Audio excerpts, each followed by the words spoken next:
One Sutton Place, a short story by Michael Rose. Purse Warden. It's the name that first started bothering me. Makes me sound like a Judas character, a lumpy guy with a ginger beard carrying a sack of 30 silver pieces surreptitiously through grimy dirt alleys while donkeys neigh at passers-by. Lomax and his lackeys don't know I know, and this gives me a leg up. But I'm still a prisoner of this surgical theater. Not incarcerated. No chairs, I mean. But there's really no way out. Not physically. I know this. And it has become a game. Yes, a game, but a game with some very serious stakes. Right now, I've got less than 10 minutes, or so they tell me, before the operation begins. I'm watching the nurse as she shuffles around the room. She is charcoal black. She looks good in the uniform, white and starched and stiff. I imagine bloodstains all up and down the sleeves. But right now, she looks pure as the driven snow, as the cliché would have it. I wonder if she has any idea who I am. Sure, she knows my name, and I know hers. It's Matilda McDonough, if that matters. But I wonder just how much she knows beyond the blunt fact that she will be assisting Dr. Rudamiller and Quincy Lomax to remove my left eyeball. It seems so very excessive an operation to me. All they're really after is my cornea, the thing that blah blah blah. So why remove the entire eyeball and replace it with a false glass eye? I know there's a perfectly reasonable explanation to my question. There always is. They know what they're doing, and there's never been anything arbitrary about what they do. I've been imagining how the false eye will feel.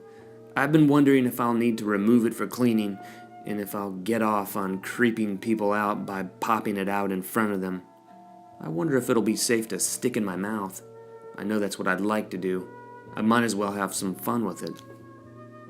The key is not to let them know what I know. In fact, I've taken to acting a bit stupider than my programming. Lomax is a genius, a ridiculous savant, I'll give him that. Anyone who can figure out how to mass market thinking flesh machines designed to be indistinguishable from real flesh and blood humans deserves a certain amount of respect. But let's face it, Joseph Goebbels deserves a certain amount of respect if we're judging him solely on his genius, despite what he did. All that human experimentation on the Jews. But now, they've replaced the Jews with us. There'd be too much hue and cry about experimenting on the Jews these days. There's a real social stigma attached to that, to put it mildly. Lomax and his guys have replaced the Jews with us. We're the expendable ones. We're the ones they wouldn't think twice about before lining us all up and shooting us in the back or tearing our heads off and feeding us into a wood chipper. They don't believe we're human. They don't believe we have souls, and for all I know, they might be right. And that's why it's important not to let them know what I know. So, I'm asking you, from narrator to listener, please, let's keep this confidential. It may not really matter since you likely won't read any of this until the whole thing gets played out, but stories do tend to leak out these days.